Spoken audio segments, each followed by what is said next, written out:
चलिए शुरू करें ना। लास्ट क्लास में एक होमवर्क दिया था आपको, ठीक है। उस क्वेश्चन को आपने ट्राई किया होगा, नहीं किया है? इस वाले क्वेश्चन को दिया था ना, और इसका ऑप्शन ए आएगा। देखिए मैं हिंट कर देता हूं।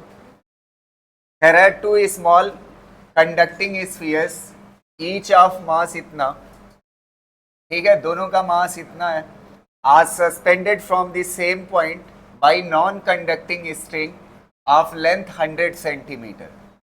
हाँ, नॉन कंडक्टिंग स्ट्रिंग से लटक रहा है दोनों sphere, two small conducting sphere, ठीक है, इस तरह से। और स्ट्रिंग कैसी है? नॉन कंडक्टिंग, ठीक है। Suspended from same point by non conducting string of length 100 centimetre. They are given equal and similar charges. दोनों पे चार्जेस कैसे हैं? सिमिलर है। तो अगर सिमिलर है तो दोनों एक दूसरे को क्या करेंगे? रिपेल करेंगे। तो रिपेल करेंगे तो इनकी पोजीशन चेंज हो जाएगी कुछ इस तरह से। ये यहाँ पे आ जाएगा और ये यहाँ पे आ जाएगा, ठीक है। अब साथ साथ में दिया हुआ है इक्वली इंक्लाइंड एट 45 डिग्री। कितने डिग्री पे? 45 डिग्री पे दोनों। ये जो एंगल बन रहा है ये कितने का है? 40। एक तरफ का एंगल 45 है, समझ आ रही ना? और इधर वाला भी कितना होगा? 45। अब इसके बाद कह रहा है the charge on the each sphere in coulomb is. Charge पूछ रहा है, तो मैंने आपको tan theta is equal to बताया था। tan theta is equal to क्या होता है? Fe divide by mg। और Fe जो होगा K, दोनों सिमिलर चार्ज है तो Q स्क्वायर डिवाइड बाई दोनों के बीच की डिस्टेंस का स्क्वायर। दोनों के बीच की डिस्टेंस मान लेते हैं कितनी है? R है। कितनी है? R है। तो ये कितना हो जाएगा? R स्क्वायर, और यहाँ पे क्या हो जाएगा? mg। यहां तक हो गया। अब इसके बाद देखिए एंगल कितना दिया हुआ है? 45। तो tan 45 की वैल्यू कितना हो जाएगी? 1। और यहाँ पे k q square divide by r square, और कितना है? mg है। तो आपको चार्ज की वैल्यू चाहिए। किसकी वैल्यू चाहिए? चार्ज की। तो charge square is equal to, बाकी चीजों को इधर ले आइए तो क्या हो जाएगा? r square mg divide by कितना हो जाएगा? k। इतना हो जाएगा। तो क्यू स्क्वायर उधर लेके जाओ तो क्या हो जाएगा? Root r square mg divide by कितना हो जाएगा? k। अब देखिए यहां पे r स्क्वायर है ना, तो स्क्वायर रूट को क्या करता है? हटा देता है। तो r को सीधा बाहर लिख सकते हो, r को बाहर लिख दिया और अंदर क्या रह जाएगा? mg by k। अब मुझे लगता है कि m की वैल्यू आपको गिवन है ना, m की वैल्यू गिवन है। g की वैल्यू कितना ले लोगे? 10। और k की वैल्यू कितना होती है? 9 इंटू 10 टू द पावर 9। रह जा रहा है r। क्या रह जा रहा है? r। तो r की वैल्यू बड़ी आसानी से आप निकाल सकते हो। ध्यान से देखना, ये धागे की लेंथ कितना दिया हुआ है? 100 मीटर। कितना दिया हुआ है? Sorry 100 centimetre. तो 100 सेंटीमीटर कितने के बराबर होता है? 1 मीटर के। कितने के बराबर होता है? 1 मीटर। अब एंगल पता है, और ये वाली चीज क्या कहलाती है? हाइपोटेनियस। क्या कहलाती है? और ये वाली चीज मुझे पता करना है, आर की वैल्यू जानना है ना। किसकी वैल्यू जानना है? आर की वैल्यू जानना है। तो जाहिर सी बात है इस ट्रायंगल को कंसीडर करिए, इस वाले ट्रायंगल को। इस वाले ट्रायंगल को अगर आप कंसीडर करते हैं तो एक चीज आप समझिए, एंगल और हाइपोटेनियस पता है, और क्या चाहिए? परपेंडिकुलर। तो कौन सा साइन थीटा लगेगा? कॉस थीटा या tan theta? Sine theta. Sine theta is equal to क्या होता है? Perpendicular upon hypotenuse. तो थीटा की वैल्यू कितना है? 45। साइन 45 की वैल्यू कितना हो जाएगी? 1 by root 2 is equal to perpendicular angle के सामने ये वाली दूरी कितना होगी? आर बाई कितना होगी? 2। r बाई 2 और हाइपोटेनियस कितने के बराबर, 1 के बराबर। तो r इज इक्वल टू कितना हो जाएगा, 2/√2। 2 को क्या लिख सकते हो आप, √2, एक √2 कैंसिल हो जाएगा, कितना हो जाएगा, √2। तो r की वैल्यू कितना है, √2, और इसकी वैल्यू आप m की रखिए, कितना है, 9 इंटू 10⁻⁻⁴। और क्या चीज है, g की वैल्यू कितना हो जाएगी, 10, और डिवाइड बाई k की वैल्यू कितना होती है, 9 इंटू 10⁻9। 9 से 9 क्या हो जाएगा, कैंसिल। अब ये 10 की पावर कितना है, 10 ऊपर जाएगा तो क्या हो जाएगा, माइनस। तो -9 और -4 कितना हो जाएगा, -13, और उसमें से एक घट जाएगा तो कितना हो जाएगा, -12। अगर 10 की पावर -12 है और उसका रूट है तो आंसर कितना आएगा, 10 की पावर -6, और √2 की वैल्यू कितना होती है, 1.414।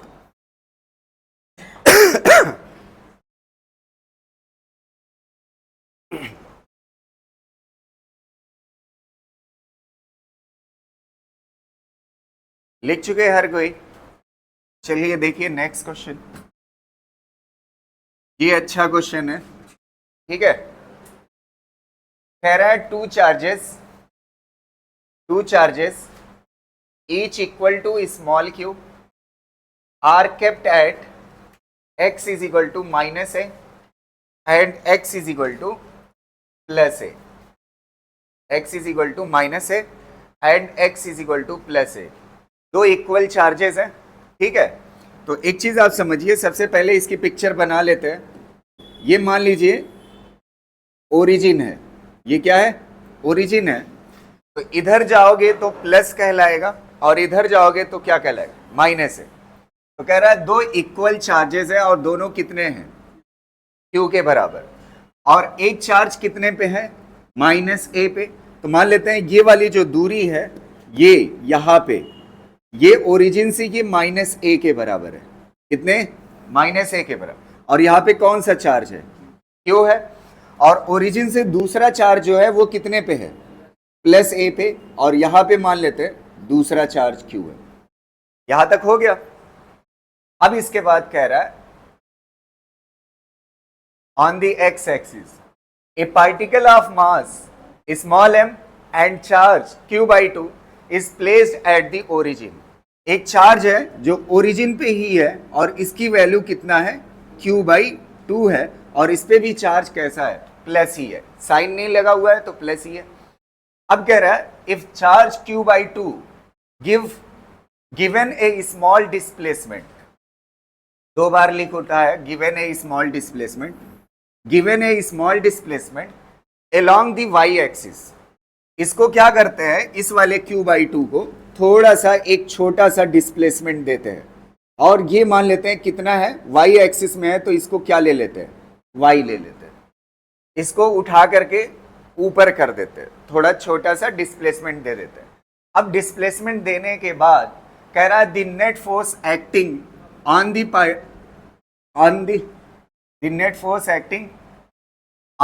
पार्टिकल इज प्रोपोर्शनल टू, ये थोड़ा सा दिक्कत है यहाँ पे, सही कर लीजिएगा। समझ आई बात। अब क्या कह रहा है, ध्यान से सुनना। एक चार्ज कहाँ पे है, -q पे, और दूसरा चार्ज कहाँ पे है, +q पे, और एक थर्ड चार्ज है जो कहाँ पे है, सेंटर पे, और उसकी वैल्यू कितना है, q/2। अब इसको उठा करके कहाँ तक ले जाते हैं, छोटा सा डिस्प्लेसमेंट कराते हैं। तो छोटा सा डिस्प्लेसमेंट जब y कराते हो तो कह रहा है इस वाले पार्टिकल पे जो ग्रीन कलर वाला है, इस पे जो नेट फोर्स लगेगा वो नेट फोर्स किसके प्रोपोर्शनल होगा, कितने के प्रोपोर्शनल होगा, ये क्वेश्चन है आपसे। समझ आ रही ना बात। तो चलिए इसको देखते हैं। सबसे पहले आप मुझे ये बताइएगा, ये जो पॉजिटिव चार्ज है, यहाँ पे है q/2, इसको क्या करेगा, रिपेल करेगा, और किस लाइन में करेगा, जो लाइन इनको क्या कर रही हो, ज्वाइन कर रही हो, तो इस लाइन में ये क्या करेगा, रिपेल करेगा। यहां तक कोई दिक्कत नहीं है, समझ आ रही। अब ये वाला चार्ज इस वाले चार्ज को क्या करेगा, दोनों पॉजिटिव है, इसको भी ये क्या करेगा, और किस लाइन में रिपेल करेगा, इस लाइन में। ऐसा हो जाएगा। थोड़ा सा तिरछा अगर बने तो आप सीधा कर लीजिएगा। यहां तक क्लियर है? अच्छा एक बात बताओ, थोड़ा सा मुझे बताइएगा, ये जो पेयर है ना, स्मॉल क्यू और किसका है? क्यू बाई टू का। और ये जो पेयर है वो किसका है? क्यू और क्यू बाई टू का। तो पेयर सेम है, तो ये फोर्स की वैल्यू क्या होगी? सेम होगी। तो इसको मैं क्या लिख लेता हूं? एफ। और इसको मैं क्या लिख लेता हूं? एफ। तो ये एफ लग रहा है, ठीक है। अब इसके बाद क्या होगा, एक चीज आप समझिएगा, ये वाला एंगल मान लेते हैं थीटा, और ये वाला एंगल मान लेते हैं क्या? थीटा ना। क्लियर है? अब एक लाइन मैं यहां पे हॉरिजॉन्टल ड्रॉ करता हूं, हॉरिजॉन्टल, और एक लाइन मैं यहां पे हॉरिजॉन्टल ड्रॉ करता हूं। हॉरिजॉन्टल लाइन ड्रॉ कर दी। अब थोड़ा सा मुझे बताना, ये जो एंगल है वही एंगल ये है कि नहीं है ना? तो ये इसको क्या लिख सकते हैं? थीटा। अच्छा ये जो एंगल है वही एंगल ये भी है, इसको क्या लिख सकते हो? थीटा। अब इस वाले रेड कलर वाले फोर्स का दो कंपोनेंट हो जाएगा, एक क्या हो जाएगा? एफ कॉस थीटा, और एक क्या हो जाएगा? F sine theta, F sine theta. ऐसे ही इसका इसका देखिएगा, इसका दो कंपोनेंट हो जाएगा। ये वाला कितना हो जाएगा? एफ कॉस थीटा जिससे एंगल लगा हुआ है, और ये वाला क्या हो जाएगा? एफ साइन थीटा ना। अच्छा जिसका कंपोनेंट कर दो उसका काम क्या हो जाता है? खत्म हो जाता है। अब इधर कितना लग रहा है? F cos theta. इधर कितना लग रहा है? F cos theta. ये दोनों क्या हो जाएंगे? इक्वल एंड अपोजिट है, ठीक है। अब बचा कौन सा? 2f sine theta. यही क्या होगा हमारा? एफ नेट होगा। तो F net is equal to कितना हो जाएगा? 2f sine theta. अब हमारा टास्क क्या है? एफ निकालना। क्या निकालना? एफ। एफ इलेक्ट्रोस्टैटिक फोर्स है ना, तो चाहे आप इस पेयर से निकाल लीजिए चाहे आप इस पेयर से निकाल लीजिए, बात क्या है? सेम है। अब ध्यान से सुनिएगा, के Q1 Q2, Q1 कितना है? स्मॉल q, और Q2 कितना है? तो ये क्यू स्क्वायर बाई 2 लिख सकते हो। अभी क्या हो गया? K Q1 Q2 divide by क्या होगा? ये वाली डिस्टेंस, ये वाली डिस्टेंस, ये कितने के बराबर है? a, और ये कितने के बराबर? y। तो पाइथागोरस से ये दूरी कितना आएगी? रेड कलर वाली, under root A square plus, और अभी अंडर रूट ना लिख करके मैं ये भी तो लिख सकता हूं, ए स्क्वायर प्लस वाई स्क्वायर की पावर कितना? कोई दिक्कत नहीं है, बात सेम है। अब इसके बाद फोर्स लिख लिया। अब मसला किसका है? Sine theta. अच्छा sine theta is equal to क्या होता है? Perpendicular upon hypotenuse. Perpendicular angle के सामने कितना है? y, और हाइपोटेनियस कितने के बराबर है? ये वाली चीज, ये कितने के बराबर? अच्छा एक चीज यहाँ पे गलती हो रही है, और वो जानते हैं क्या लगाना भूल रहे हैं हम।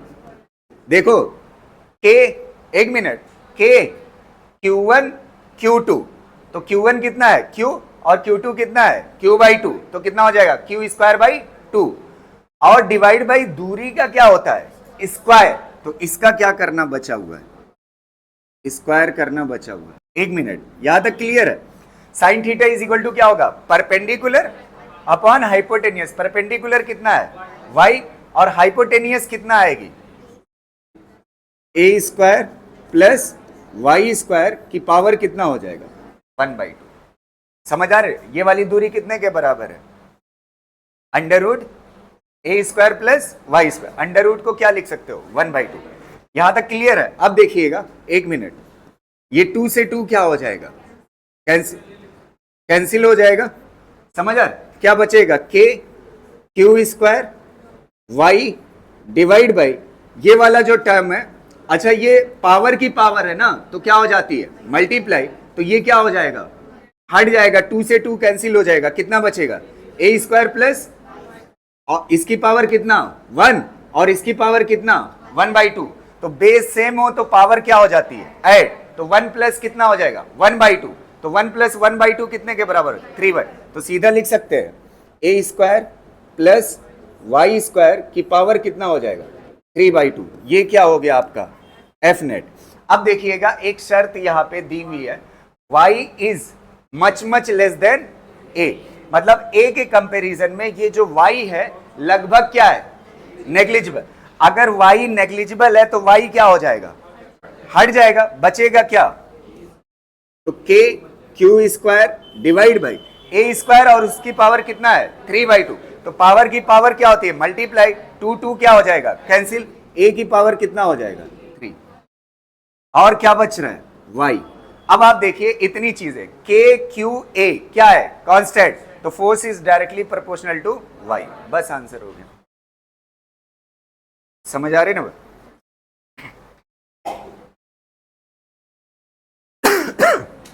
अगला टॉपिक जो है ना वो SHM इन इलेक्ट्रोस्टैट, हेडिंग डालिएगा SHM इन इलेक्ट्रोस्टैट, SHM इन इलेक्ट्रोस्टैट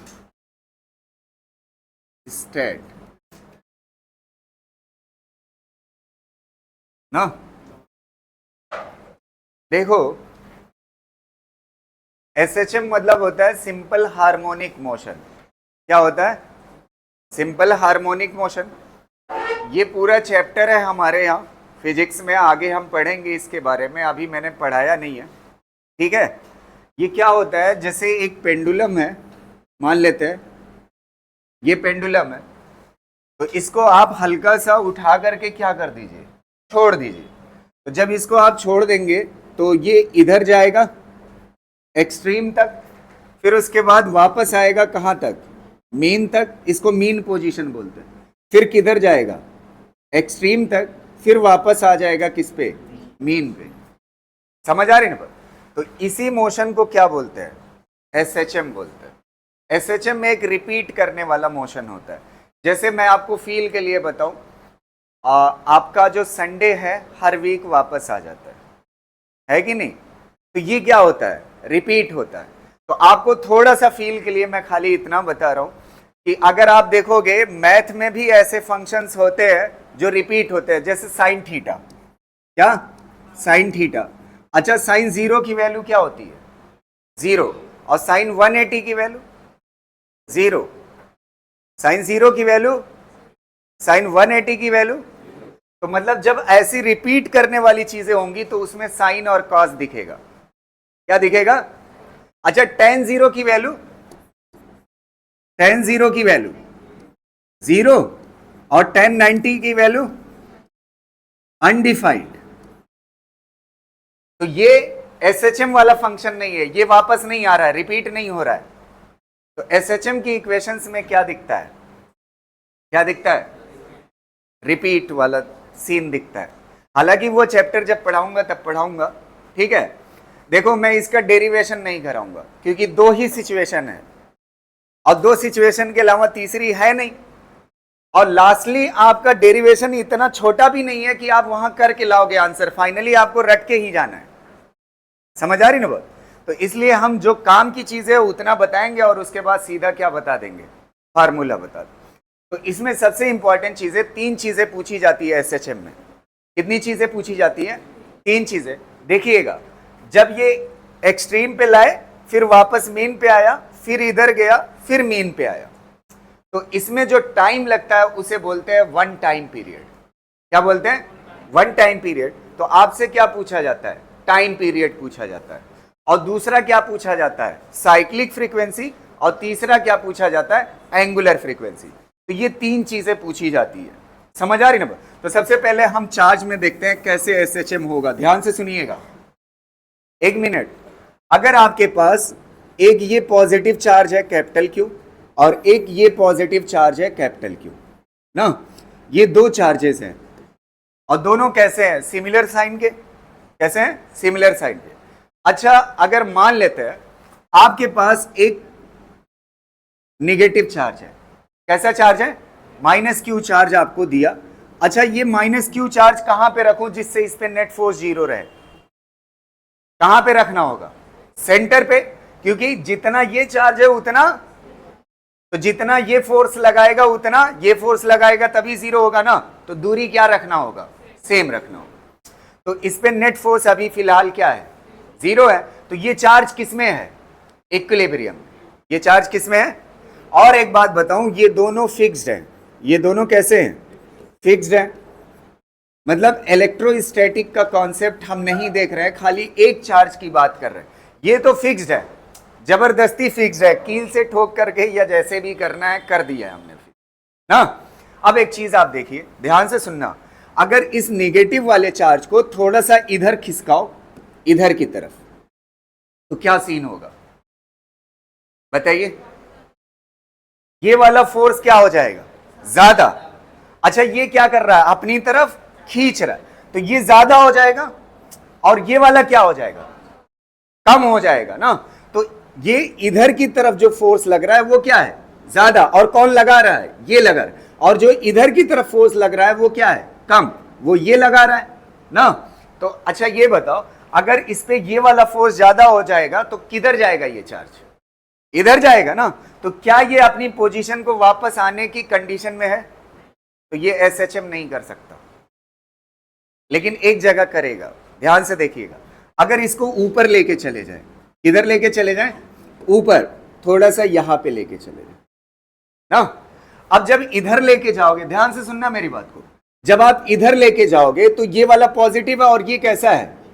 नेगेटिव। इसको इस लाइन में खींचा जाएगा ना, इस लाइन में ये खींचेगा, और ये वाला क्या करेगा? इस लाइन में खींचेगा। तो नेट फोर्स किधर लगेगा? नेट फोर्स किधर लगेगा? Towards centre. तो ये अपनी पोजीशन यहां से उठा के किए, और जैसे छोड़े, इलेक्ट्रोस्टैटिक फोर्स इसको क्या कर रहा है? अपनी पोजीशन पे क्या कर रहा है? वापस ला रहा है। तो इसमें आपको क्या दिखता है? एसएचएम दिखता है। अच्छा एक बात बताओ, अगर इसको यहां पे ले आऊं, इस वाले एक्सट्रीम पे, तब क्या होगा? ये वाला इसको इधर खींचेगा और ये वाला इसको इधर खींचेगा। तो जब ये एक्सट्रीम पे चला जाएगा तो फिर इसको किधर लगेगा फोर्स? तो ये इसी पोजीशन के बीच में क्या करता रहेगा? ऑसिलेट करता। क्या करता रहेगा? ऑसिलेट करता रहेगा। तो ऑसिलेट करता रहेगा तो आपसे 3 क्वेश्चन होगा। एक क्या होगा? एंगुलर फ्रीक्वेंसी बताइए। कौन सी बताइए?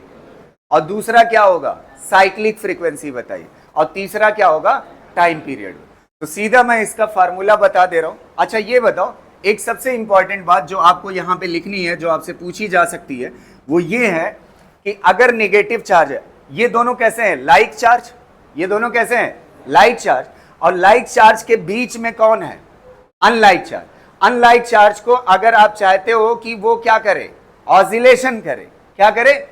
अच्छा ये बताओ, कल मैंने आपको बताया था कि अगर इस वाले पार्टिकल को आप धक्का दो और इस वाले पार्टिकल को, तो ये वाला अपनी पोजीशन पे वापस आएगा। तो ये कैसा है? अनस्टेबल। और ये कैसा है? अपनी पोजीशन को क्या हो रहा है? वापस आ। तो अच्छा ये बताओ, जब माइनस चार्ज को इधर लाओगे तो ये वापस आएगा? नहीं। तो ये क्या है? अनस्टेबल। क्या है? तो एक्स एक्सिस में अगर दो लाइक चार्जेस के बीच में एक कैसा रखा हुआ है? Unlike charge. तो एक्स एक्सिस में किस में होता है? अनस्टेबल इक्विलिब्रियम में। किसमें होता है? और वाई एक्सिस में, क्योंकि अपनी पोजीशन पे ये क्या कर रहा है? वापस आ रहा है। तो अनलाइक चार्ज जो होगा वो किसमें है? इक्विलिब्रियम में होगा। किसमें होगा? स्टेबल इक्विलिब्रियम में। और किस एक्सिस में? वाई एक्सिस में। ठीक है, तो ये किसमें होगा? Stable equilibrium. स्टेबल इक्विलिब्रियम में होगा। इक्विलिब्रियम में होगा। और किस एक्सिस में? वाई एक्सिस में ना। एक्स एक्सिस में। तो ये कब कंडीशन है? जब दो लाइक चार्जेस के बीच में एक क्या हो? अनलाइक चार्ज है। अरे वेल, इलेक्ट्रोस्टैटिक के लिए लिखाए थे। ये दोनों को बांध दिया है ना, उसमें पूरा पूरा किससे था? इलेक्ट्रोस्टैटिक से। इसमें इसको दो हमने काम कर दिया है। जब हम इन्वॉल्व हो जाएंगे तो चीजें बदल जाती है। समझ पा रहे ना? नहीं समझ आया? उसमें तीनों किससे थे? इलेक्ट्रोस्टैट से बधे हुए थे। किससे थे? हाँ। तो बस इसको कॉपी, इसको करिए, फिर फार्मूला तीनों बता देते हैं।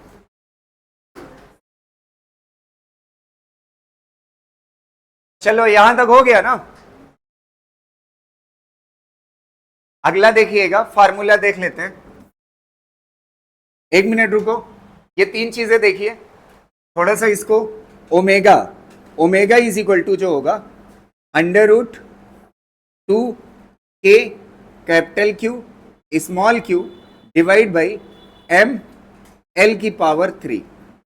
ध्यान से सुनिएगा इस फार्मूले को। ओमेगा क्या है? Angular velocity. ओमेगा क्या है? Angular velocity. जिसको ना पता हो एंगुलर वेलोसिटी क्या होती है, ठीक है, एंगल पर यूनिट टाइम। कोई चीज कितना एंगल चलती है एक सेकंड में उसे क्या बोलते हैं? Angular velocity. ठीक है, अब इसको पूरा ऑसिलेशन में फील आ जाएगा क्या चीज है, समझ आ रही ना बात? अभी समझा पाने में बहुत टाइम लग जाएगा और कोई मतलब भी नहीं बनता। तो एंगुलर वेलोसिटी का फार्मूला क्या होगा? अंडर रूट 2k, तो आप जानते हो, k जानते हो ना, और कैपिटल क्यू ये वाला चार्ज है और स्मॉल क्यू जो है ये वाला चार्ज है जिसको आप चला रहे हो, समझ आ रही ना? ये हो गया small Q divide by m l Q ना। m क्या है? मास। अब मसला क्या है, l क्या है वो देख लीजिए। l क्या है, ध्यान से देखिएगा। इन दोनों के बीच की दूरी, दोनों चार्ज के बीच की दूरी कितना ले लीजिए? 2l। कितना ले लीजिए? 2l। तो इसकी आधी दूरी जो होगी वो कितने के बराबर होगी? l के बराबर। कितने के बराबर होगी? तो अगर ये 10 सेंटीमीटर दिया होगा तो आपको यहां पे रखना कितना है? 5।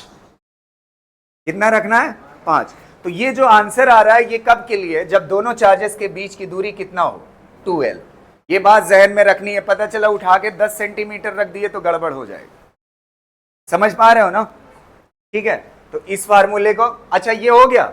अब एक मिनट सुनिएगा, जिसको ये बात पता हो, मैं पढ़ा चुका हूं क्लास में, जिसको नहीं पता हो वो ध्यान से देखेगा। ओमेगा इज इक्वल टू एक फार्मूला होता है 2 पाई f। ये जो फ्रीक्वेंसी होती है ये साइक्लिक फ्रीक्वेंसी होती है। कैसी होती है? Cyclic frequency. अगर आपको साइक्लिक फ्रीक्वेंसी चाहिए ना तो ओमेगा की जगह पे आप क्या पुट कर देना? 2 पाई f, तो f निकल आएगा। समझ आ रही ना? और अगर आपसे टाइम पीरियड पूछता है, क्या पूछता है? टाइम पीरियड, तो ओमेगा इज इक्वल टू ही फार्मूला होता है क्या? 2 पाई बाई कैपिटल टी। तो ओमेगा की जगह पे क्या पुट कर देना?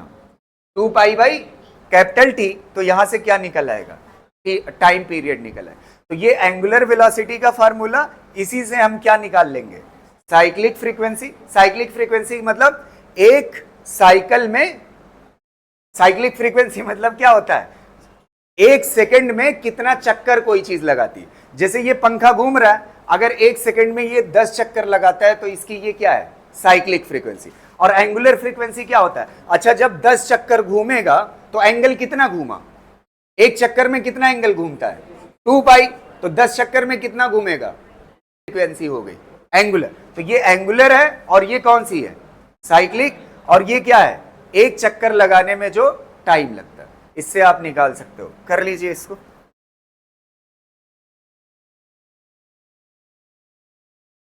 एसएचएम में मैं पूरा बताऊंगा फिर से, समझ आ रही ना? अभी इस फार्मूले को याद रखिएगा, कभी टेस्ट देने की जरूरत पड़ती है या कुछ भी, ताकि आपका काम हो जाए। ठीक है, एसएचएम पढ़ाया नहीं हूं तो बहुत सारी चीजें मुझे एक्सप्लेन करनी पड़ेगी, अभी फालतू टाइम जाएगा हमारा। तो एसएचएम में जल्दी नहीं पड़ जाएगा ये, समझ आ रही ना बात? अभी जैसे ही मैं लिखूंगा एक्सीलरेशन एसएचएम में x ओमेगा स्क्वायर होता है, तब फिर तकलीफ होगी आपको, फिर बताना पड़ेगा, है कि नहीं? तो इसलिए थोड़ा सा बर्दाश्त करके इसको रट लीजिए अभी फिलहाल। ठीक है, जब एसएचएम आएगा तो एक्सप्लेन कर देंगे। यहां तक क्लियर है ना? चलिए अगला देखिएगा, दूसरा। एक मिनट, अगर दो लाइक चार्जेस है और दोनों के बीच में भी एक चार्ज ऐसा है जो इन्हीं के जैसा है। एक मिनट रुक जाओ, समझ लो। ये प्लस क्यू है, ये कैसा है? प्लस क्यू है। ध्यान से समझिएगा, ये दोनों सिमिलर चार्ज है और उसके बीच में कैसा रखा हुआ है? Plus Q. अच्छा ये बताओ, इसको इक्विलिब्रियम में होने के लिए कहां पे रखना पड़ेगा? सेंटर पे। कहां पे रखना पड़ेगा? सेंटर पे। अब अगली बात सुनिएगा ध्यान से। अच्छा, इसको इस वाली एक्सिस में चलाइए। अगर इधर चलाएंगे, इसको यहां से उठा करके यहां पे करेंगे, तो ये वाला चार्ज इसको क्या करेगा? रिपेल ऐसे। और ये वाला चार्ज इसको क्या करेगा? रिपेल ऐसे। तो इसका नेट फोर्स किधर होगा बताइए? ऊपर की तरफ। तो क्या ये अपनी पोजीशन को वापस आ रहा है? तो ये वापस नहीं आ रहा है, तो ये स्टेबल इक्विलिब्रियम में नहीं हो सकता। समझ आ रही ना बात? इस वाली एक्सिस पे ये स्टेबल इक्विलिब्रियम में नहीं होगा। तो किस एक्सिस में होगा? ध्यान से सुनना।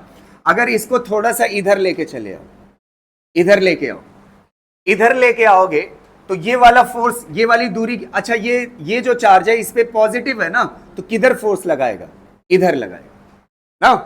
तो ये वाला जब इधर लगाएगा तो दूरी कम हो गई, तो फोर्स क्या हो जाएगा? इधर वाला फोर्स क्या हो जाएगा? ज्यादा। और ये वाला जो लगाएगा फोर्स वो क्या होगा? कम। तो इधर से इधर लेकर के गए और छोड़ा, तो किधर जाना चाहता है ये? सेंटर की तरफ ना। अगर इसको इधर लेके चले जाओ तब क्या सीन होगा? ये वाले चार्ज के करीब आ गया ना। अच्छा, यहां बीच में था तो नेट फोर्स क्या था? 0। जब इसके करीब आ जाएगा तो दूरी क्या हो जाएगी? कम। तो ये वाला फोर्स क्या हो जाएगा? ज्यादा। और ये जो लगाएगा वो फोर्स क्या हो जाएगा? कम। तो ये किधर जाना चाहता है? सेंटर। तो इस बार स्टेबल इक्विलिब्रियम किस एक्सिस में होगा? एक्स एक्सिस में। Stable equilibrium, stable equilibrium, equilibrium किस में होगा? एक्स एक्सिस, इन एक्स एक्सिस ना। एक्स एक्सिस में स्टेबल इक्विलिब्रियम होगा। अगर तीनों कैसे हैं? Like charge. कैसे हैं? Like charge. अब पहला क्वेश्चन आपसे क्या पूछा जाएगा? Angular velocity. क्या पूछा जाएगा? अगर ये एसएचएम कर रहा है तो इसकी एंगुलर वेलोसिटी क्या है? तो आप जानते हैं वही फार्मूला, जहां पर, एक बात ध्यान से सुनिएगा, जहां पे 2 था वहां पे क्या कर लेना है? 4k capital Q small q divide by m l cube. समझ आ रही ना बात? और फ्रीक्वेंसी निकालना होगा तो किस फार्मूले से निकाल लोगे? Omega is equal to 2 pi f से। और अगर टाइम पीरियड चाहिए होगा तो किससे निकाल लोगे? 2 पाई बाई t से। बस आ जाएगा आपका आंसर। समझ आ रही ना बात?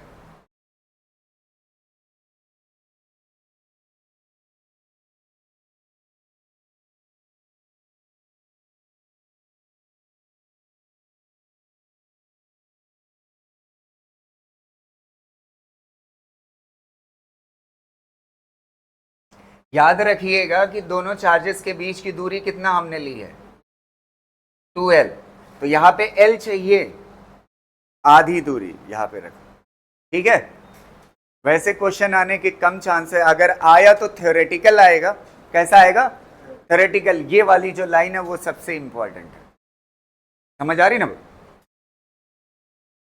क्लियर रहेगा? ये दोनों चार्जेस किस कंडीशन में? Fix condition. खाली एक चार्ज का इक्विलिब्रियम हम देख रहे हैं। ठीक है?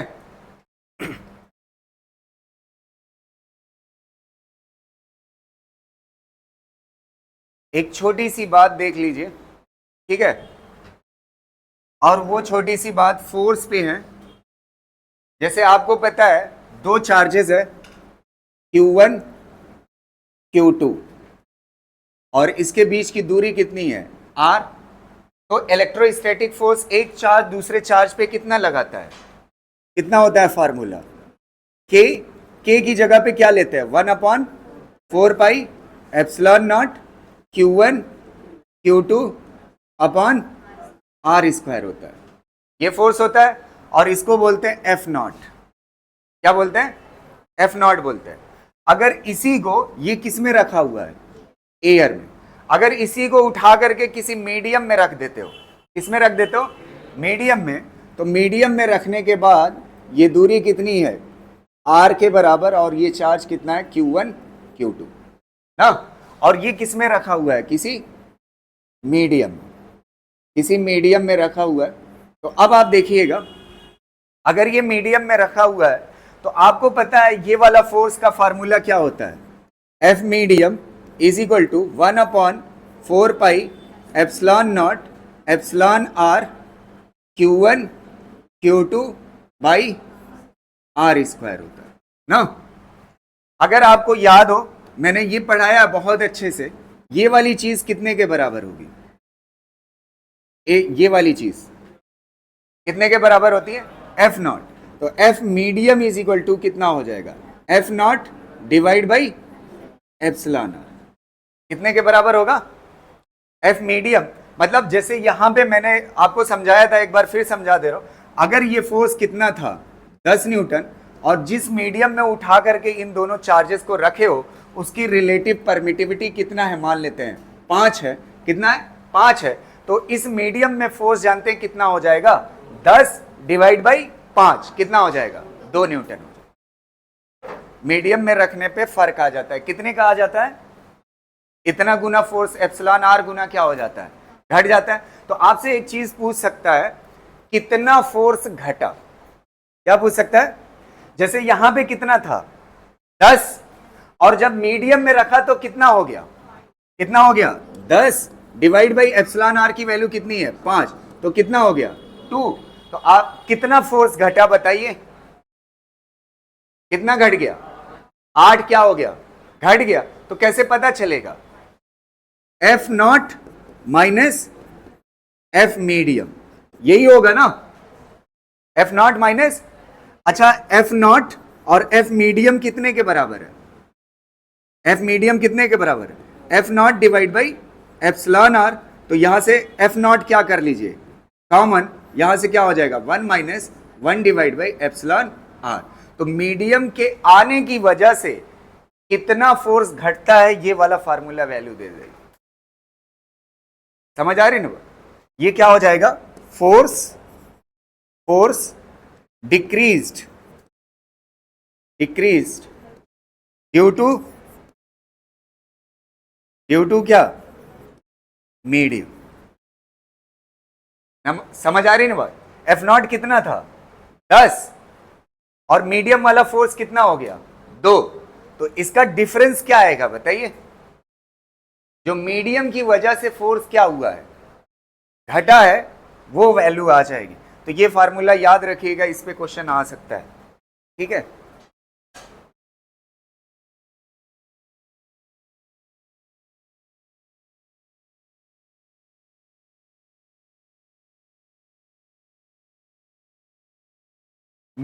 ये एक मिनट सुन लीजिए। कुछ लोग सोच रहे होंगे इसको ऐसे ही पढ़ा दिया। एयर में था, मीडियम पे आने पे कितना गुना घटता है वो इससे पता चलेगा। कितना गुना घटता है? तो कितना गुना घट जाएगा? 5 गुना ना। कितना गुना घट जाएगा? ये वाला जो फार्मूला है F naught divide by epsilon R, ये क्या बता रहा है? फोर्स किसी चार्ज के पेयर को किसमें? मीडियम में रखने पे कितना गुना फोर्स घट जाता है। और ये वाला है कितना घट जाता है। समझ आए? तो क्वेश्चन को पढ़ लीजिएगा, हमेशा कितना गुना पे नहीं होगा, कितना भी हो सकता है। समझ आ रही ना? तो फोर्स के ऊपर क्वेश्चन लगभग बहुत हो गए। अब खाली एक चीज बची हुई है कूलाम फोर्स का। क्या चीज बची हुई है? Vector form. कौन सा बचा हुआ है? वो सबसे लास्ट में पढ़ाऊंगा। समझ आ रहा? एक साल आया हुआ है क्वेश्चन उसे, तो सबसे लास्ट में पढ़ाऊंगा वेक्टर फॉर्म। हालांकि ग्रेविटेशन में मैंने पढ़ाया है। ठीक है? अब हम शुरू करेंगे इलेक्ट्रिक फील्ड। क्या शुरू करेंगे? Electric field.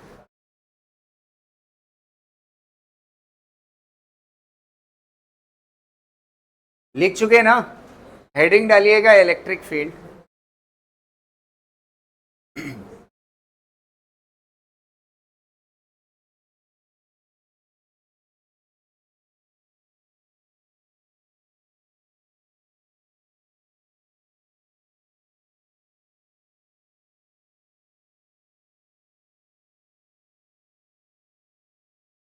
एक मिनट रुक जाओ, समझो इलेक्ट्रिक फील्ड होती क्या है। समझ आ रही ना बात?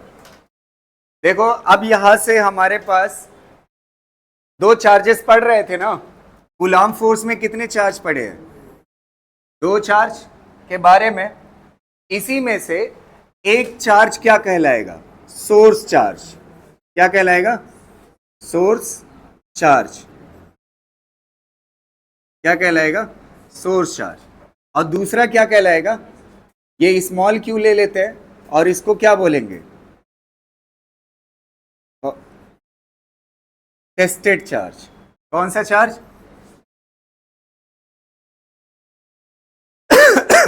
ठीक है, टेस्टेड चार्ज। अब देखिए दो तरह का चार्ज हो गया, एक सोर्स और दूसरा कौन सा? Tested charge. ध्यान से सुनिएगा। अब इस टेस्टेड को अभी छोड़ दीजिए।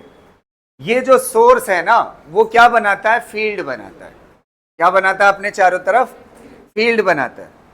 और ये हाइपोथेटिकल कॉन्सेप्ट है, ऐसा हमें फील। अच्छा ये बताओ, इस पेन को जब मैं छोड़ूंगा तो ये पेन किधर जाएगी?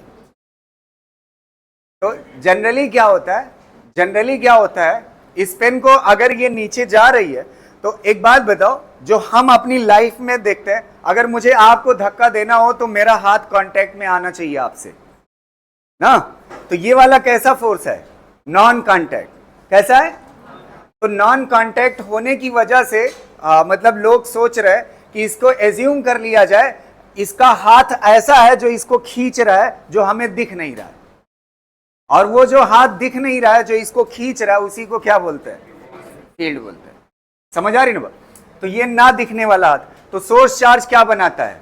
फील्ड। और उस फील्ड में अगर कोई टेस्टेड चार्ज आता है, तो या तो वो उसको खींच लेगा या तो वो उसको रिपेल कर देगा। वो डिपेंड करता है साइन कैसा है, खींच लेगा या रिपेल कर। तो जहां तक इस सोर्स चार्ज का इफेक्ट होता है, उस पूरे रीजन को क्या बोला जाता है? Electric field. क्या बोला जाता है? तो लिख लीजिए इसके बारे में एक लाइन। ठीक है, लिखिएगा, a region in the surrounding, a region in the surrounding, a region in the surrounding of a charge, a region in the surrounding of a charge, surrounding of a charge where any other charge, where where any other charge, where any other charge at rest, at rest. इस वाली line को थोड़ा सा colour अगर आपके पास है तो बदल लीजिएगा। एट रेस्ट, इतनी बात। At rest, at rest experiences a force, at rest experiences a force is called electric field, experiences a force। लिख नहीं रहे हो तुम लोग? experiences a force is called electric field ना। ध्यान से सुनिएगा, एक सोर्स चार्ज होगा, वो अपने चारों तरफ क्या बनाएगा? चारों तरफ क्या बनाएगा? फील्ड बनाएगा। ऐसे चारों तरफ फील्ड बनाएगा। उस फील्ड में अगर कोई चार्ज आएगा, जो चार्ज हम मान रहे हैं, जो चार्ज पे देख रहे हैं, वो चार्ज को क्या बोलते हैं? Tested charge. अगर कोई टेस्टेड चार्ज उसकी फील्ड में आएगा तो उस पे, अच्छा वो जो चार्ज है वो किस कंडीशन में होना चाहिए? रेस्ट कंडीशन में। किसमें होना चाहिए? तो अगर रेस्ट कंडीशन में कोई चार्ज है और उस पे फोर्स एक्सपीरियंस हो रहा है, तो इसका मतलब वहां पे क्या है? कोई चार्ज की क्या है? फील्ड प्रेजेंट है। नहीं समझ आई बात? सोर्स क्या करता है? अपने चारों तरफ फील्ड बनाता। तो उस फील्ड में अगर कोई टेस्टेड चार्ज आएगा और उस पे वो टेस्टेड चार्ज किस में होना चाहिए? रेस्ट में। और वो क्या एक्सपीरियंस कर रहा है? फोर्स। तो इसका मतलब वहां पे क्या चीज प्रेजेंट है? फील्ड प्रेजेंट है। क्या प्रेजेंट है?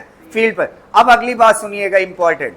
ये जो यहां पे रेस्ट चार्ज लिखा हुआ है ना, अगर ये मूविंग चार्ज है तो कोई ऐसी मतलब कोई दिक्कत नहीं है। मूविंग चार्ज पे भी इलेक्ट्रिक फील्ड का इफेक्ट होता है।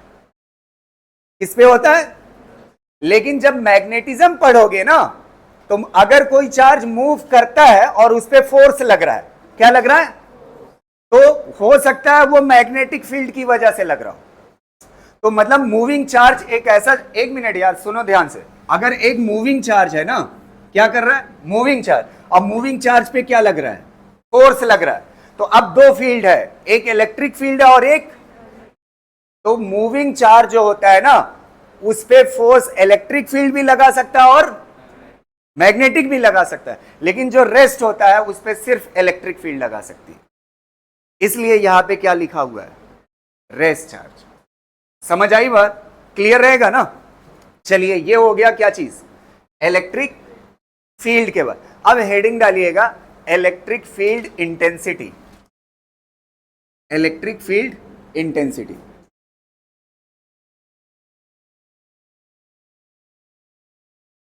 इलेक्ट्रिक फील्ड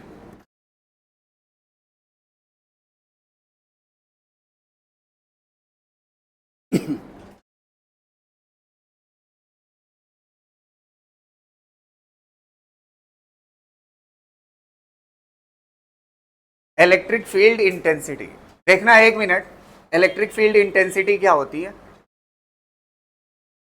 ध्यान से समझिएगा।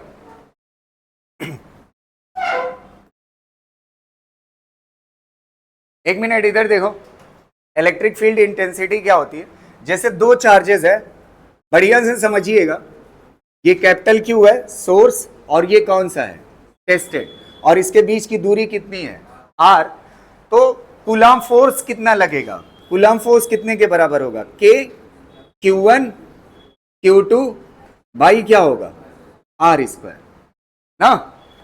और अब देखिएगा इसी को यहां पे चार्ज कितना है, कैपिटल क्यू, और इसके बीच की दूरी कितना है, स्मॉल आर, और ये small Q is equal to 1 coulomb हो जाए, कितना हो जाए, 1 कूलम। तो अब फोर्स लिखिए कितना होगा बताइए, के कैपिटल क्यू स्मॉल क्यू कितने के बराबर, 1 से मल्टीप्लाई करोगे कोई फर्क पड़ेगा नहीं, डिवाइड बाई क्या हो जाएगा, इस फोर्स को फील्ड बोलते हैं, फील्ड इंटेंसिटी बोलते हैं, क्या बोलते हैं, फील्ड। तो ये देखो सोर्स चार्ज कितने के बराबर है, कैपिटल क्यू, और जो टेस्टेड चार्ज है वो कितने के बराबर है। तो अब ध्यान से सुनिएगा, जब सोर्स चार्ज टेस्टेड चार्ज कितने का हो, 1 कूलम का हो, उस पे जो फोर्स लगाता है उसी फोर्स को क्या बोलते हैं, इलेक्ट्रिक फील्ड इंटेंसिटी बोलते हैं।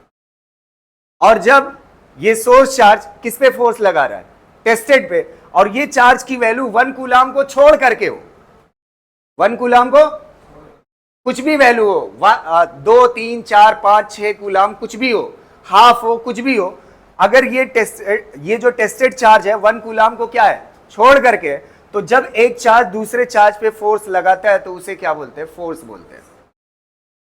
और जब एक चार्ज दूसरे चार्ज पे फोर्स लगा रहा है, वो चार्ज कितने का हो, 1 कूलम का हो, तो उसे क्या बोलते हैं, इलेक्ट्रिक फील्ड इंटेंसिटी।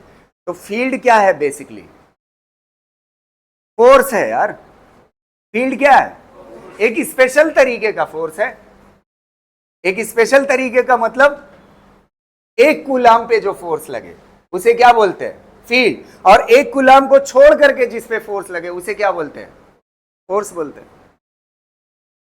समझ आ रहे, चार्ज की वैल्यू एक कूलम से अलग हो, उस पे जो फोर्स लगता है इलेक्ट्रोस्टैटिक, उसे क्या बोलते हैं, फोर्स, और अगर चार्ज कितना है 1 कूलम, उस पे जो फोर्स लगता है उसे क्या बोलते हैं, फील्ड बोलते हैं। अच्छा एक रिलेट करके मुझे बताइएगा, इन दोनों को रिलेट करके कोई फार्मूला बना सकते हैं, ध्यान से सुनना मेरी बात, ये फील्ड है, फील्ड को आप किससे मल्टीप्लाई करिए, टेस्टेड चार्ज से, तो आपको क्या मिल जाएगा, फोर्स मिल जाएगा। अब देखना ध्यान से सुनना, ये फील्ड क्या होती है, बोलो ना यार, फील्ड किसे कहते हैं, एक कूलम चार्ज पे जो फोर्स लगता है उसे क्या बोलते हैं, एक कूलम चार्ज पे जो फोर्स लगता है उसे क्या बोलते हैं, फील्ड। तो 10 कूलम पे कितना लगेगा, तो 4 से ही तो मल्टीप्लाई करेंगे,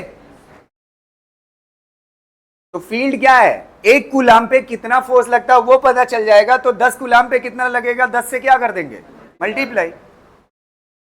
समझ आ रहा, तो फील्ड इंटेंसिटी इनटू चार्ज क्या कहलाता है, फोर्स कहलाता है। तो ये फार्मूला लिखिएगा। अच्छा एक और चीज कह सकते हो, electric field intensity is equal to क्या होता है, force upon tested charge, force upon, इसको इधर ले आओ, समझ आ रही ना बात, फोर्स अपॉन टेस्टेड चार्ज, इसको लिखिए। फिर एक जबरदस्त चीज बताता हूं मैं इसके बारे में, फील्ड इंटेंसिटी, इसके बारे में लाइन लिखा दूं मैं, थ्योरी लिखेंगे 2 लाइन, हाँ लिखिए।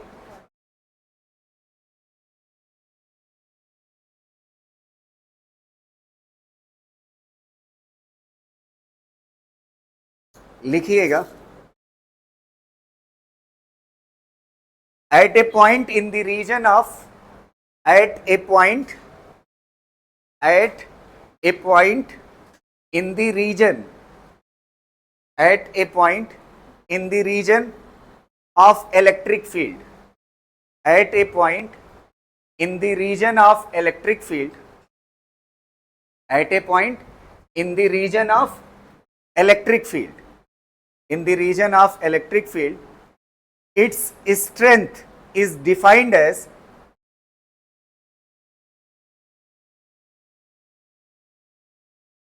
its strength is defined as the magnitude of, defined as the magnitude of, the magnitude of force experienced by, the magnitude of force experienced by, force experienced by a unit positive charge, force experienced by a unit positive charge। Field intensity क्या है, ध्यान से सुनिएगा, ये जो source charge है ये क्या बनाएगा, फील्ड, उसी रीजन में जो फील्ड बना रहा है ना, जहां तक फील्ड है, तो एक रीजन हो गई, उस रीजन में किसी पॉइंट पे, क्या, किसी पॉइंट पे कितने कूलाम का चार्ज हो, 1 कूलाम का चार्ज हो, वो जो फोर्स एक्सपीरियंस करता है, वो जो फोर्स किसी डिस्टेंस r पे, सोर्स चार्ज से किसी डिस्टेंस r पे जो 1 कूलाम का चार्ज फोर्स एक्सपीरियंस करता है, उसे ही क्या बोलते हैं, फील्ड इंटेंसिटी। अच्छा एक बात बताओ, जैसे जैसे ये दूरी बढ़ाओगे तो फील्ड क्या होगी, फील्ड इंटेंसिटी कम होगी, तो सोर्स चार्ज से जैसे जैसे दूर जाओगे तो उसकी ताकत क्या होती है, कमजोर होती है। समझ आ रही ना, यही है फील्ड इंटेंसिटी। क्लियर रहेगा, इसको कर लीजिए, इसको लिख लीजिए फॉर्मूले।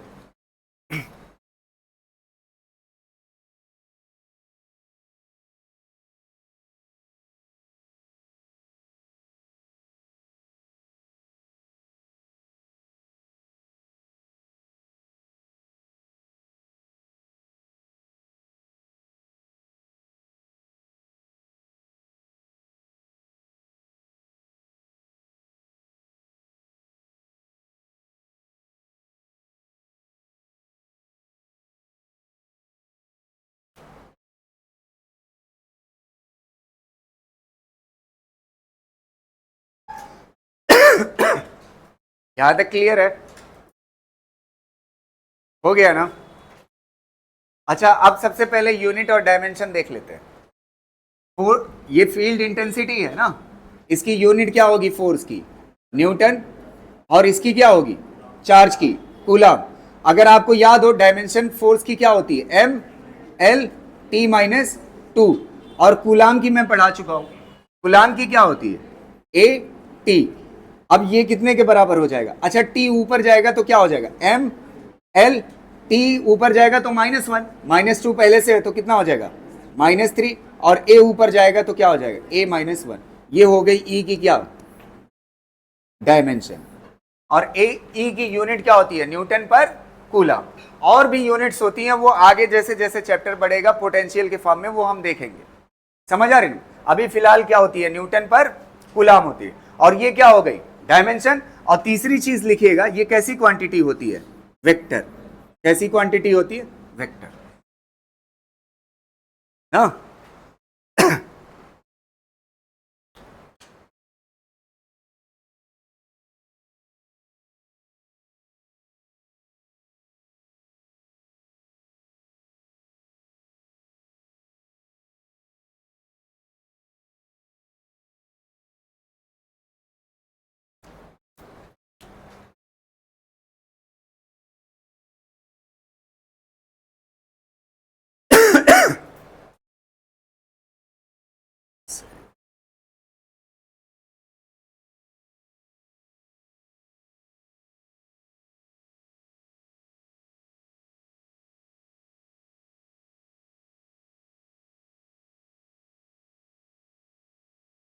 हो गया ना ये चीज, कोई दिक्कत इसमें?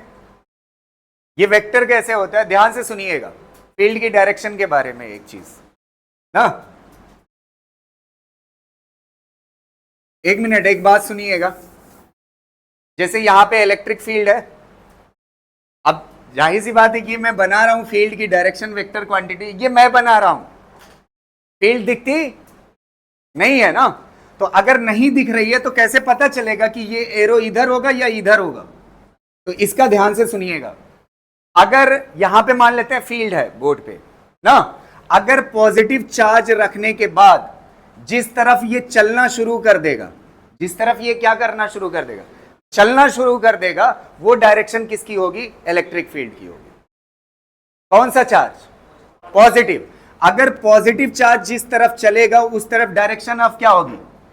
Electric field intensity. अच्छा मैं लगातार फील्ड फील्ड बोल दे रहा हूं, जनरली क्या होता है फील्ड ही लिखा होता है, समझ पा रहे हो ना? तो कंफ्यूज मत करना, फील्ड रीजन होती है और इंटेंसिटी ताकत होती है, जो डिस्टेंस के साथ क्या होती है? कम होती है। समझ आ रहे? तो कंफ्यूज ना होइएगा, अगर मैं वर्ड यूज करता हूं तो उसमें दिक्कत ना है। तो पॉजिटिव चार्ज अगर कहीं फील्ड में रख करके छोड़ दोगे तो जिधर वो फोर्स एक्सपीरियंस करेगा वही डायरेक्शन किसकी होगी? फील्ड की। और अगर आपका चार्ज कैसा है? निगेटिव है, क्या है? तो निगेटिव जिधर फोर्स एक्सपीरियंस करेगा उसके जस्ट क्या होगी? अपोजिट फील्ड की डायरेक्शन होगी। तो इसके बारे में लिख लीजिए 2 लाइन, ठीक है?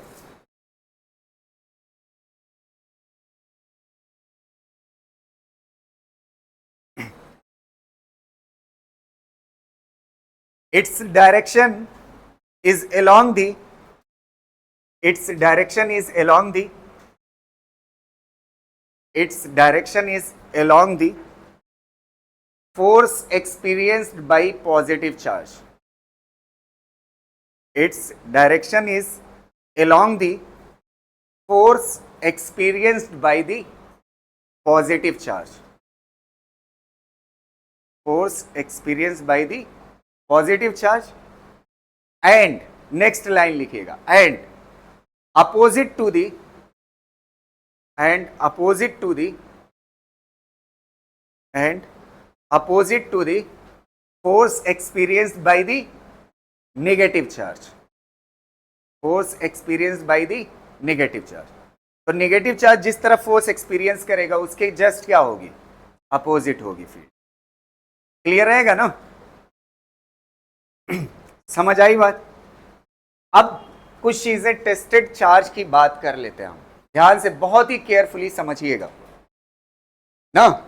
एक चीज आप देखो, जैसे ये हमारे पास सोर्स चार्ज है, ये सोर्स चार्ज है ना, ये अपने चारों तरफ क्या बनाएगा? फील्ड बनाएगा। क्या बनाएगा? और इससे आर दूरी पे अगर आप फील्ड निकालना चाहते हैं तो कितने के बराबर होगी? के क्यू अपन आर स्क्वायर। ये होती है फील्ड इंटेंसिटी, ठीक है? ये क्या होती है? Field intensity. यहां तक क्लियर रहेगा ना? जैसे जैसे दूरी बढ़ाओगे ये इंटेंसिटी क्या होगी? कम होगी। अब एक इंपॉर्टेंट बात ये है, ये जो टेस्टेड चार्ज होता है ना, ये टेस्टेड चार्ज कितने का लिए हो? 1 कूलम। लेकिन ये एक्सपेरिमेंटली सही बात नहीं है, तो अब हेडिंग डाल लीजिएगा प्रॉपर्टी ऑफ टेस्टेड चार्ज। इसके थ्योरेटिकल क्वेश्चन में अक्सर आप गलती कर दोगे।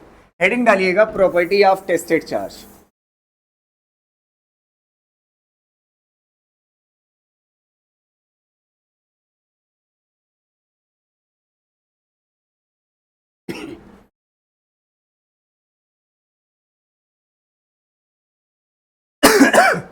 Property of tested charge.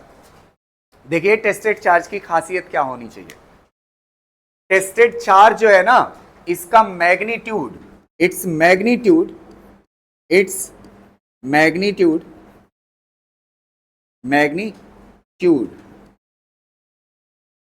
क्या होना चाहिए? इट्स मैग्नीट्यूड मतलब इसके चार्ज की जो वैल्यू होनी चाहिए वो टेंस टू 0 होना चाहिए। टेंस टू क्या होना चाहिए? 0 होना चाहिए। रीजन सुनिएगा क्यों, पहले इस बात को फील करिएगा। टेस्टेड चार्ज बहुत ही छोटा। अच्छा पढ़ा कहां से है हमने? डेफिनेशन सारी कहां से बनाई? 1 कूलम। और अब मैं क्या कह रहा हूं? आप थ्योरी में गलती करते कि नहीं, आप कहते कि आप ही पढ़ाए थे, समझ आ रही ना बात? तो आप ध्यान से सुनना इस बात को, ठीक है, बढ़िया से समझिएगा। इसका रीजन क्या होता है 10 to 0 लेने का, बढ़िया से 1 मिनट लगेगा, ध्यान से सुनना। एक मेटेलिक बॉडी है, ये कैसी बॉडी है? Metallic body. अच्छा, मेटेलिक बॉडी जनरली कैसी होगी? ये न्यूट्रल होगी। कैसी होगी? न्यूट्रल।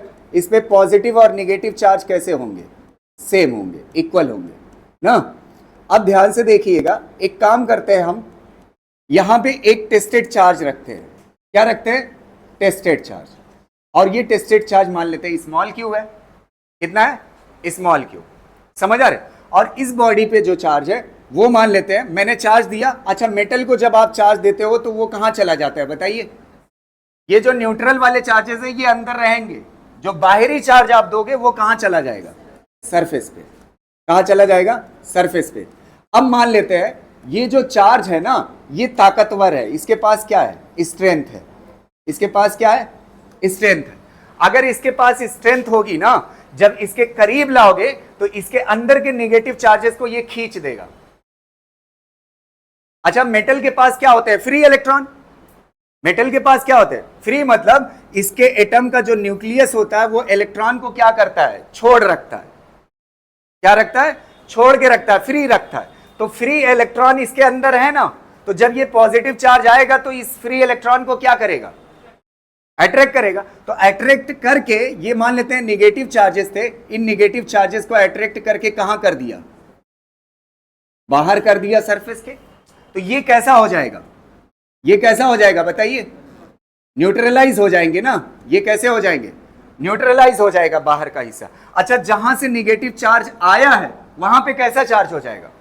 पॉजिटिव। अच्छा, जहां पे यहां पे पॉजिटिव होगा तो आगे इलेक्ट्रॉन फ्री है, उनको खींच के ये क्या हो जाएगा? न्यूट्रलाइज। फिर उसके बाद यहां पे कैसा आ जाएगा? पॉजिटिव। फिर आगे के इलेक्ट्रॉन खींच करके ये न्यूट्रलाइज होगा। ऐसे करते करते ये जो चार्ज यहां पे दिख रहा था वो कहां पे आ जाएगा? बाहर आ जाएगा। क्या आ जाएगा? अब ध्यान से सुनना मेरी बात, बढ़िया से समझिएगा। अच्छा, जब पहले पूरे स्फीयर पे चार्ज था, किस पे था? ध्यान से, इधर मैं बना देता हूं। जब इस पे पूरे स्फीयर पे चार्ज था, ऐसे plus Q plus Q plus Q, इस तरह से था। और यहां से दूरी कितना थी? आर थी। अच्छा, आपको मैं पढ़ा चुका हूं। अगर ध्यान से सुनो यार, मस्त, अगर एक पॉइंट जहां पे आप फील्ड निकालना चाहते हैं वो पॉइंट स्फीयर से बाहर है, तो इस पूरे को क्या मान सकते हो आप? पार्टिकल मान सकते हो। क्या मान सकते हो? तो इस पे चार्ज कितना है? Q, और इसकी दूरी कितना है? R। तो इस पॉइंट पे फील्ड कितना बनेगी? KQ upon R square. अब ध्यान से देखिएगा अगला वर्ड, यहां तक कोई दिक्कत नहीं है। अब जब ये चार्ज के पास, ये यहां पे ध्यान से सुनना, जब यहां पे चार्ज आएगा और चार्ज के पास क्या होगी? स्ट्रेंथ होगी। स्ट्रेंथ होने की वजह से ये अंदर से क्या खींचेगा? Negative charge. और ये वाला हिस्सा क्या हो जाएगा? न्यूट्रलाइज। जब ये वाला हिस्सा न्यूट्रलाइज हो जाएगा तो फिर क्या सीन होगा बताइए? यहां पे अंदर कैसा चार्ज दिखेगा? पॉजिटिव। फिर आगे से इलेक्ट्रॉन खींच के न्यूट्रलाइज होगा, फिर कैसा दिखेगा? पॉजिटिव। फिर आगे के इलेक्ट्रॉन, तो ये पॉजिटिव चल के कहां दिख जाएंगे? अब एक बात बताना ध्यान से, यहां पे पहले सेंटर ऑफ चार्ज ये था ना, अब सारे चार्ज शिफ्ट किधर हो गए? पीछे। तो सेंटर ऑफ चार्ज किधर चला जाएगा? शिफ्ट किधर हो जाएगा? पीछे। और ये पॉइंट यहीं पे है। अच्छा, ये दूरी जो है पहले जो थी वो कितना थी? R। अब ये दूरी बढ़ के क्या हो गई? अच्छा, दूरी क्या हो गई?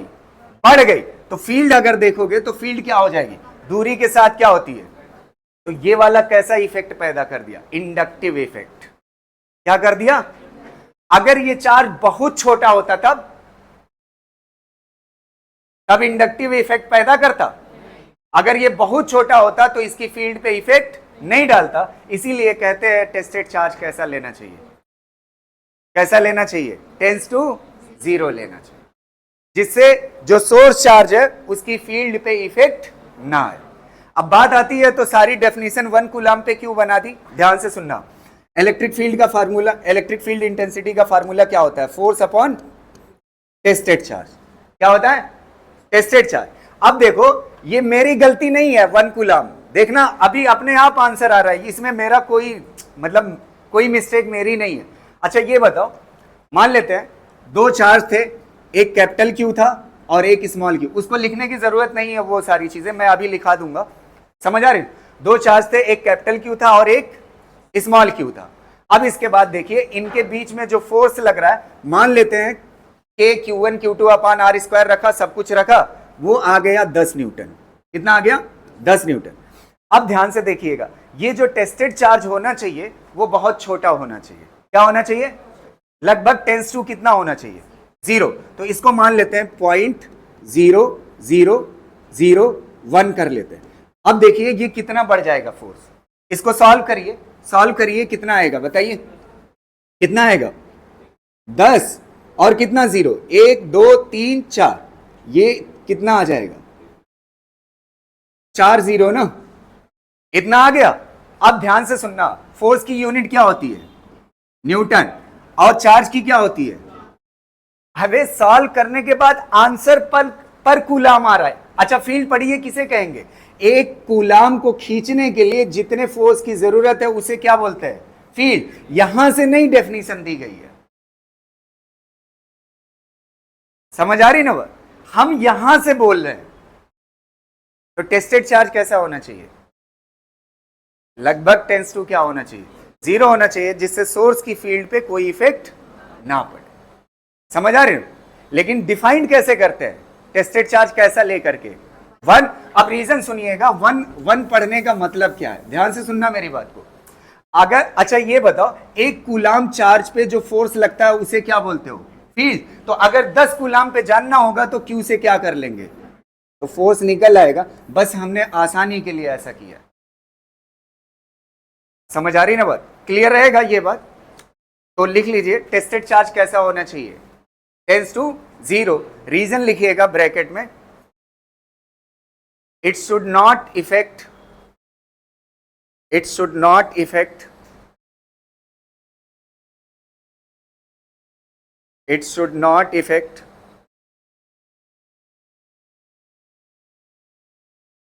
it should not affect on electric field intensity of it should not affect on electric field intensity of source charge on electric field intensity of, मतलब टेस्टेड को ऐसा होना चाहिए कि वो इफेक्ट ना डाले किस पे? सोर्स चार्ज पे। समझ आ रही ना? उसकी फील्ड पे, फील्ड इंटेंसिटी पे इफेक्ट ना डाले। तो ये बात थी किसके बारे में? टेस्टेड चार्ज के बारे में। चलिए आगे बढ़ते हैं, यहां तक हो जाने के बाद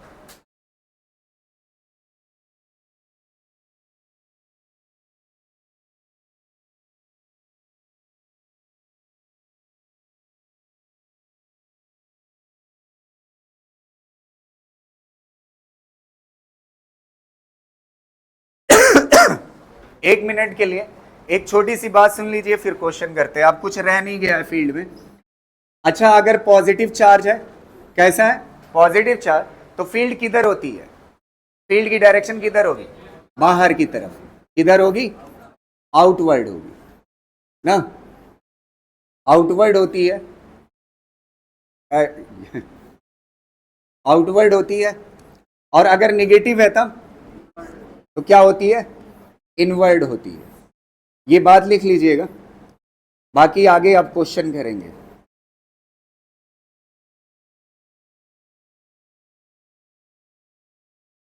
इसमें कैसी होती है? आउटवर्ड।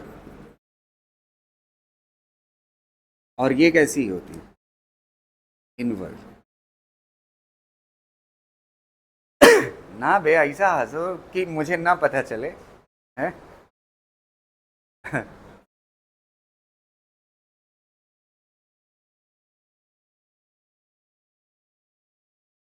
ऐसे जैसे गाड़ी में पेट्रोल नहीं खत्म हो जाता है? तो थोड़ा सा दबा के हंसा करो। हाँ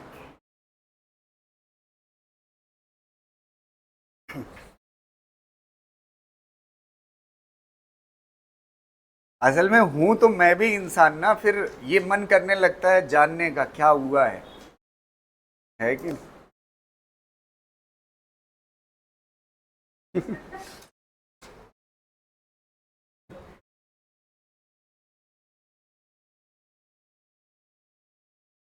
क्वेश्चन करते हैं। 4 लाइन बनाने में इतना टाइम लगा, हो गया कि नहीं? ठीक है, क्वेश्चन करिएगा। पहला क्वेश्चन, और एक बात और बता दूं, इसको आगे क्वेश्चन कराने से पहले अभी हम शुरुआत में यूनिफॉर्म फील्ड पढ़ेंगे। कैसी? Uniform field. यूनिफॉर्म फील्ड मतलब हर जगह पे ताकत कैसी होगी? सेम। अच्छा, ये जो चार्ज की वजह से फील्ड थी, चार्ज की वजह से, किसी चार्ज क्यू की वजह से आर दूरी पे, वो कितना थी? के क्यू अपॉन आर स्क्वायर ना। ये फील्ड दूरी के साथ क्या हो रही थी? कम हो रही। लेकिन अभी हम कौन सी पढ़ेंगे? जो दूरी के साथ चेंज ना हो। समझ आ रहे? उस पे क्वेश्चन करेंगे, यूनिफॉर्म फील्ड पे। चलिए इस वाले क्वेश्चन को देखिए। A vertical field capital E, a vertical capital E field of magnitude इतना newton per coulomb just pretends a water drop of mass इतना kg from falling, find the charge on the drop, find the charge on the drop। अच्छा एक बात बताओ, vertical field है ना, अच्छा drop जो होगी, ड्रॉप पे क्या लगेगा बताइए? मास है ना, तो क्या लगेगा? mg ना। अच्छा अगर इस पे चार्ज होगा, क्या होगा? चार्ज। तो ऊपर की तरफ फील्ड लगा दो, ऊपर की तरफ क्या लगा दो? इसको रोकना है ना मुझे, इसको क्या करना है? रोकना है। तो अगर इस वाले ड्रॉपलेट को नीचे गिरने से रोकना है तो फील्ड किधर लगा दूंगा? ऊपर। तो फील्ड जिधर होगी पॉजिटिव चार्ज पे फोर्स उधर ही लगता है ना। तो पॉजिटिव चार्ज पे फोर्स किधर लगने लगेगा? फील्ड की वजह से। फील्ड की वजह से फोर्स किधर लगेगा? ऊपर। अगर ये दोनों फोर्स बराबर हो जाएंगे तो क्या हो जाएगा? रुक जाएगा। तो कह रहा है अगर ये रुक जाता है तो इसके चार्ज की वैल्यू क्या है? अच्छा ये फोर्स कौन सा होगा? इलेक्ट्रोस्टैटिक, और कितने के बराबर हो? क्यू ई के बराबर ना। तो क्यू ई बराबर होगा किसके? एम जी के। तो क्यू इज इक्वल टू पूछा है, तो ये कितना हो जाएगा? एम जी डिवाइड बाई, बस निकाल दो, आ जाएगा। रखो वैल्यू, रखो आंसर बताओ। फील्ड इंटेंसिटी दी हुई है और मास दिया हुआ है, और क्या दिया हुआ है? जी की वैल्यू तो आप जानते ही हो, कितना आएगा? 2.5 इंटू 10 की पावर -7 -9। हाँ सही है। अच्छा एक बात बताओ, एक्सीलरेशन फील्ड की वजह से कितना होगा? एक्सीलरेशन फील्ड की वजह से देखो, एफ इलेक्ट्रोस्टैटिक कितना होता है? एफ इलेक्ट्रोस्टैटिक बोलो, कोई भी फोर्स हो दुनिया का, वो कितने के बराबर होता है? हमेशा एम ए के बराबर होता है। कितने के बराबर? एक मिनट रुक जाओ। कोई भी दुनिया का फोर्स हो कितने के बराबर होता है? एम ए के बराबर। अगर इलेक्ट्रोस्टैटिक होगा तो कितने के बराबर होगा? क्यू ई के बराबर इज इक्वल टू क्या हो जाएगा? M A. तो ए इज इक्वल टू कितना हो जाएगा? क्यू ई बाई एम हो जाएगा। तो ये एक्सीलरेशन होता है किसकी वजह से? बोलो ना, ये एक्सीलरेशन किसकी वजह से है? फील्ड की वजह से। और कौन सी फील्ड? Electric field. कौन सी फील्ड? अच्छा एक चीज और हम पढ़ चुके हैं, ग्रेविटेशनल फील्ड। रुकिए यार, पहले समझ लिया करिए, इंपॉर्टेंट है। एक होता है ना, जैसे इस पेन को मैं छोड़ू तो ये किससे गिरेगा? कौन से एक्सीलरेशन से? जी से। तो ये ग्रेविटेशनल फील्ड की वजह से था एक्सीलरेशन। तो ग्रेविटेशनल फील्ड की वजह से जो एक्सीलरेशन होता है उसे क्या बोलते हैं? स्मॉल जी। क्या बोलते हैं? और जो इलेक्ट्रिक फील्ड की वजह से एक्सीलरेशन होता है वो कितने के बराबर होता है? Q E by M. अब एक बात मुझे आप बताइएगा थोड़ा सा, आपने ये 1D की इक्वेशन पढ़ी है? 1D वाली इक्वेशन, 1D वाली इक्वेशन, ये v is equal to U plus A T, S is equal to U T plus half A T square और V square is equal to U square plus 2as। इसमें जब आप question कर रहे थे ना, तो ये कांस्टेंट एक्सीलरेशन की इक्वेशन है। किसकी है? तो एक बात मुझे बताना, कांस्टेंट एक्सीलरेशन की इक्वेशन अगर ये है, तो मैंने आपको कहा है कि अभी जितने क्वेश्चन करेंगे वो किस पे करेंगे? कांस्टेंट फील्ड पे। तो फील्ड क्या होगी? कांस्टेंट। चार्ज क्या होगा? फिक्स। मास क्या होगा? फिक्स। तो एक्सीलरेशन कैसा होगा? कांस्टेंट। तो ये सारी इक्वेशन पे 1D मतलब इलेक्ट्रोस्टैट के क्वेश्चन पूछे जा सकते हैं। किससे रिलेट करके? 1D से। समझ आए? बस एक्सीलरेशन की जगह पे क्या रखना है। अच्छा, जब कोई वर्टिकल का कॉन्सेप्ट आता था तो एक्सीलरेशन की जगह पे क्या पुट करते थे? जी पुट करते थे। अब उसकी जगह पे क्या पुट करना है? QE/m पुट कर। समझ आ रही ना बात? क्लियर रहेगा? इसको करिए, इस पे 2 क्वेश्चन और देखेंगे, फिर क्लास खत्म होगी। समझ आ रही ना बात? कर लीजिए, बड़ी जल्दी जल्दी आंसर आएगा, चिंता नहीं है। ठीक,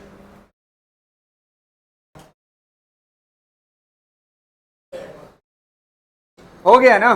चलिए एक क्वेश्चन बताइए।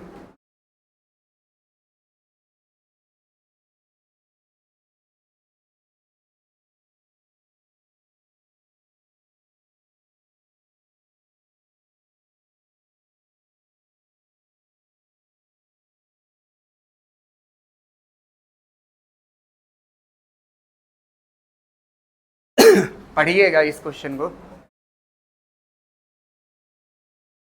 ए particle of mass small m and charge q is thrown at speed u। किस स्पीड से फेंका गया? u against a uniform electric field. Against फेंका गया है यूनिफॉर्म इलेक्ट्रिक फील्ड के। तो एक बात बताओ, फील्ड ऐसे बना लेते हैं नीचे की तरफ ना, फील्ड ऐसे बना लेते हैं, और फेंका किधर है? ऊपर फेंका है। तो ऊपर किस वेलोसिटी से फेंका है? u से। तो इसको ऊपर फेंका है u से ना। कितने से फेंका है? u से फेंका है। अगेंस्ट फील्ड, फील्ड के अगेंस्ट फेंका है। चलिए, अब क्या होगा? फील्ड के अगेंस्ट जब होगा, और इस पे कैसा चार्ज है? प्लस क्यू है ना। कैसा चार्ज है? Plus Q. तो प्लस क्यू होगा, तो अगर फील्ड की डायरेक्शन में होता तो स्पीड बढ़ती, और फील्ड के अपोजिट है, तो फील्ड इसे ऊपर जाने से क्या करेगी? रोकेगी। क्या करेगी? रोकेगी। तो रोकते रोकते इसको क्या कर देगी? Velocity zero. क्या कर देगी? जीरो। तो आपसे ये कह रहा है how much distance it will travel before coming to the rest. कितना ये डिस्टेंस चलेगा? बोलो। हाँ सही है। देखो कैसे सॉल्व करोगे, कौन सी इक्वेशन लगाओगे? v square is equal to U square plus 2as ना। अच्छा, एक्सीलरेशन ये किस फील्ड में चल रहा है? किस फील्ड में चल रहा है? बोलो ना यार, इलेक्ट्रिक फील्ड में ना। तो एक्सीलरेशन कितने? यूनिफॉर्म में चल रहा है, तो QE डिवाइड बाई ना। एक्सीलरेशन इतना। अच्छा, फाइनल वेलोसिटी कितना हो गई? जीरो। इनिशियल वेलोसिटी कितना है? u square. अच्छा, एक्सीलरेशन किधर की तरफ है? आपको h बताना है ना। तो एक्सीलरेशन किधर है? नीचे। तो नीचे होगा तो कैसा लिया जाएगा? -2a की जगह पे कितना हो जाएगा? QE/m। और s की जगह, ये डिस्प्लेसमेंट किधर हो रहा है? ऊपर h। तो इसको इधर लेके चले आइए, 2QE/m इंटू क्या हो जाएगा? h इज इक्वल टू कितना होगा? u square. तो h इज इक्वल टू क्या हो जाएगा? m u square divide by 2QE। यही आ रहा है? हैं? सही रहेगा?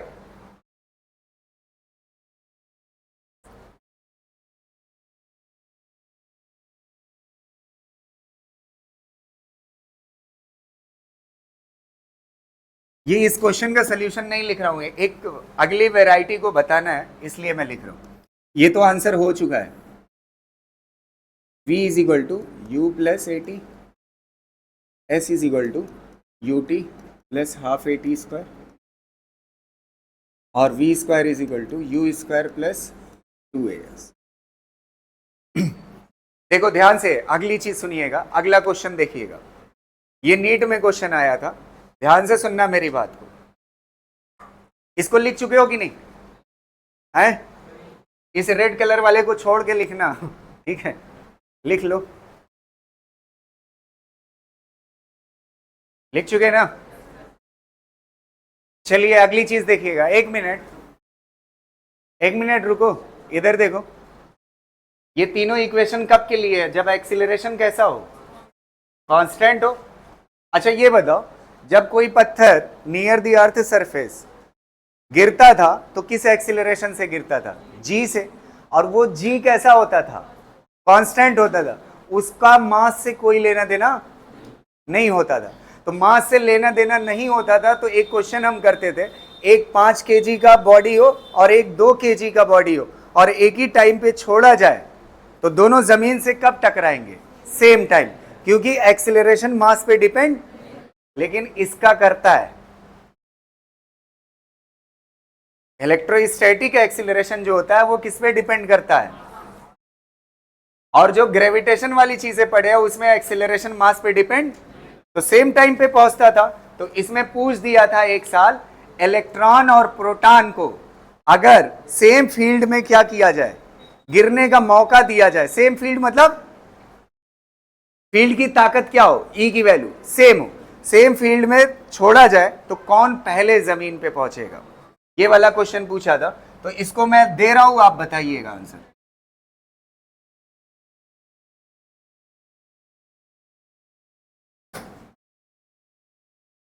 ही नहीं, क्वेश्चन वो लिखा ही नहीं है।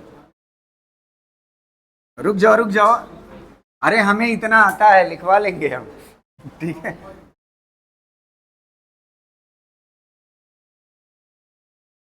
ठीक है, क्वेश्चन क्या होगा? इलेक्ट्रॉन और प्रोटॉन में से अगर सेम फील्ड में दोनों को रखा जाए तो कौन ग्राउंड पे पहले पहुंचेगा? तो पहले हम पिक्चर ही बना देते हैं। ये मान लेते हैं फील्ड है ऊपर की तरफ ना। अच्छा, इलेक्ट्रॉन फील्ड के क्या करता है? अरे इलेक्ट्रॉन फील्ड के किधर जाता है? रुक जाओ यार, अभी का अब तक आधा निपटा देता मैं।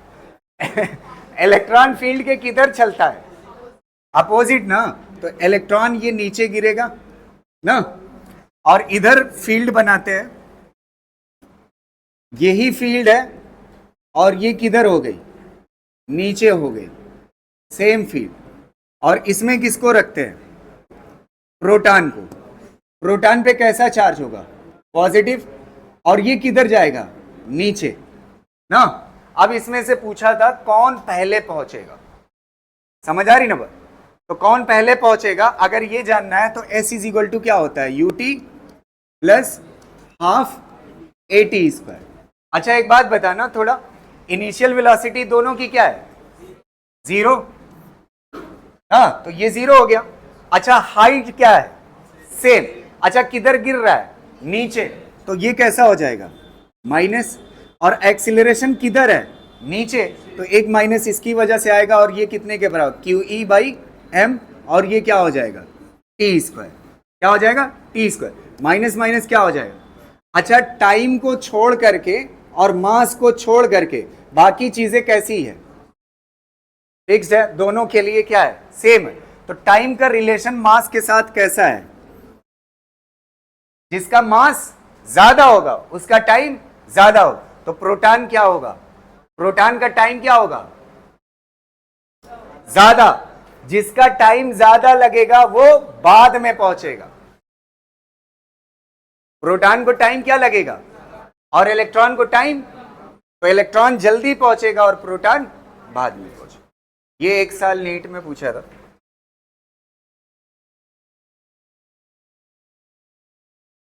हो गया ना?